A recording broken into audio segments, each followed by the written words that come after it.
Você confia no seu vizinho? Você sabe realmente o que ele faz? Morar em uma boa localização é, sem sombra de dúvidas, um dos requisitos mais importantes para pessoas que prezam pela segurança de toda a sua família. Por esse motivo, o simples ato de se mudar para outra residência pode se tornar uma das missões mais decisivas de suas vidas. Parece paranoia, mas você já pensou que poucos são os vizinhos amigáveis espalhados pelos diferentes bairros das cidades? A maioria das pessoas sonham em encontrar um vizinho simpático e companheiro. O que não esperam é que a aproximação de uma pessoa diferente que more próxima de suas casas se torne o pior de seus pesadelos. Nesse vídeo, serão apresentados relatos de pessoas que dizem ter convivido com os vizinhos mais assustadores de suas vidas. Depois de conhecer essas histórias, você terá a prova de que às vezes os piores vizinhos podem não ser apenas intrometidos ou irritantes, mas também assustadores e talvez assassinos.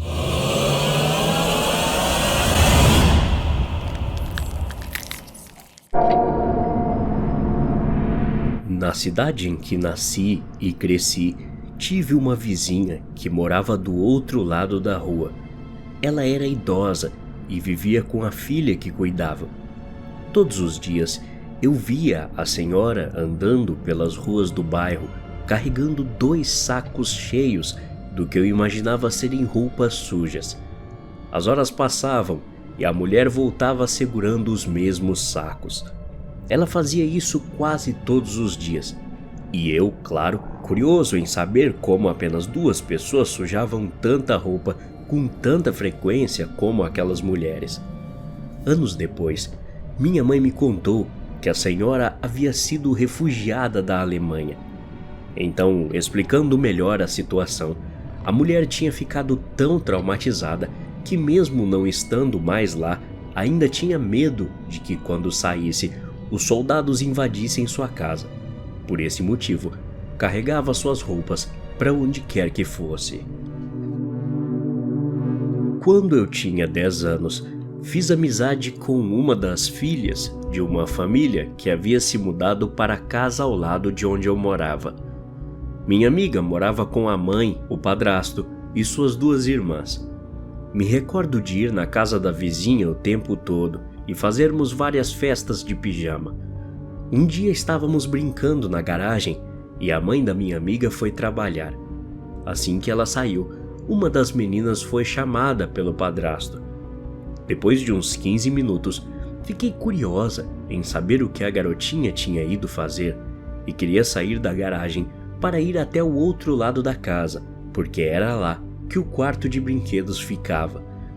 Minha amiga entrou em pânico e disse para continuarmos na garagem até que seu padrasto viesse convidar a gente a entrar.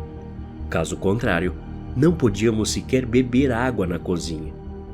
Eu brinquei sobre como ela tinha ficado tão assustada com o simples fato da gente ir para o quarto de brinquedos, mas apenas aceitei e esperei. Quando enfim fomos liberados a entrar na casa, encontramos a garota que estava com o padrasto chorando sozinha na sala.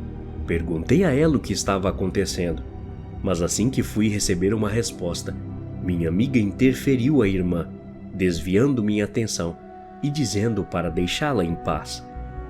Assim que cheguei em casa, contei todo o ocorrido para minha mãe, que tentou conversar com a mãe da minha amiga, mas não teve nenhuma resposta. Pouco tempo se passou. A família vizinha se mudou para outra cidade e depois de anos, a mãe da minha amiga se divorciou do padrasto e ligou para minha mãe, explicando que seu ex-marido molestava suas filhas há anos. Porém, ela nunca soube como lidar com aquela situação, por medo do que ele tentasse fazer. Hoje penso em como eu estava tão perto do pior, sem ao menos ter consciência disso. Honestamente, fiquei paranoica. Posso dizer que aprendi da pior forma que essas coisas podem acontecer com as pessoas que a gente menos suspeita. Quando eu estava no ensino médio, Uma família se mudou para a casa do outro lado da rua. Eram pessoas muito estranhas que ficavam a maioria do tempo escondidas dentro da casa. Eles tinham 2 filhos pequenos, que segundo eles mesmos eram adotados. Um dia, não muito tempo depois de se mudarem, a mulher da casa veio pedir desculpas sobre os gritos e choros que seus filhos faziam com frequência. Minha mãe ficou sem saber o que dizer, porque em nenhum dia meus pais nem eu tínhamos ouvido as crianças emitindo qualquer tipo de barulho. Pouco depois desse ocorrido, meu pai estava em casa e ouviu a senhora gritando em seu quintal. Ela pedia por ajuda, pois dizia ter encontrado o mais novo de seus filhos desmaiado no chão. A polícia e a ambulância foram chamadas, mas infelizmente o garoto já estava morto. Naquela tarde, as coisas começaram a ficar complicadas, com vários policiais e vizinhos curiosos espalhados pela rua. Toda a situação parecia saída de um filme de investigação. Mais tarde, a polícia conseguiu com que a mulher confessasse que havia espancado o garoto até a morte, e apesar disso por si só já ser assustador, foi descoberto muito mais sobre aquele pessoal. Nossos novos vizinhos se mudaram da última casa que haviam alugado porque não eram bem-vindos na vizinhança, e vários vizinhos anteriores os denunciaram aos serviços de proteção infantil por abuso. Isso tudo aconteceu antes da internet se tornar tão acessível como é hoje. Então a família problemática tinha muito mais facilidade de esconder seu histórico perturbador.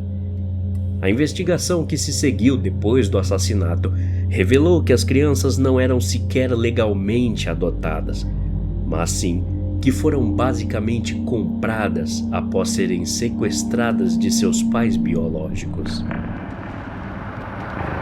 Eu e minha família vivemos em um bairro monótono de classe média. O espaço era novo e a casa mais antiga tinha por volta de uns 10 anos. Das mais de 150 casas, todos os moradores eram legais uns com os outros, exceto uma família, que ironicamente eram meus vizinhos. Eles eram os piores vizinhos que qualquer um poderia ter. Faziam coisas inesperadas de uma pessoa que morasse tão próximo, como por exemplo, roubar nossos fios de eletricidade ou inventar de cortar grama às 3 da manhã. A situação era tão crítica que até o filho deles de 10 anos quebrava nossa caixa de correio como forma de diversão e fazia isso bem na nossa frente. Mas acredite, essas eram apenas algumas das coisas que essa família esquisita fazia. Quando finalmente foram despejados, deixaram para trás a cena mais horrível que quem alugou a casa para eles nunca pensou que veria. Dentro da casa, não apenas quebraram todas as paredes procurando fios de cobre, desmontaram todos os móveis e venderam os aparelhos eletrônicos, mas também não usavam o banheiro. Então, havia fezes por toda a parte. O fedor era quase insuportável, e a situação é bem pior que isso. No porão, encontraram cadáveres de inúmeros animais pequenos que a família criava por um tempo e dias depois sumiam sem explicação. Carcaças apodrecidas desses pobres animais espalhadas por todo o porão. Uma noite, acordei com as luzes de uma viatura de polícia piscando na frente da casa do meu vizinho. Presumi que alguém tinha sido pego roubando a casa dele e voltei para minha cama.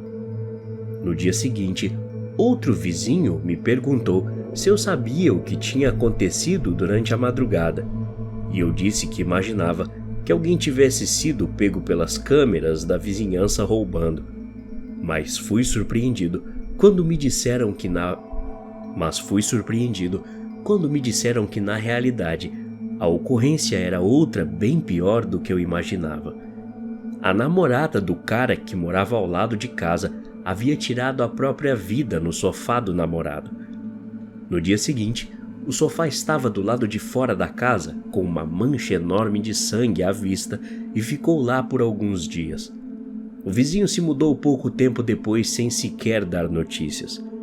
Alguns meses depois, um policial parou na minha casa e me perguntou se por acaso eu era próximo do meu antigo vizinho, ao passo que confirmei se ele se referia ao cara que tinha perdido a namorada inesperadamente. O oficial olhou para mim confuso e me questionou quem havia inventado o suposto fato, pois na verdade o homem estava sendo procurado por ter assassinado sua namorada. Até a próxima. Obrigado.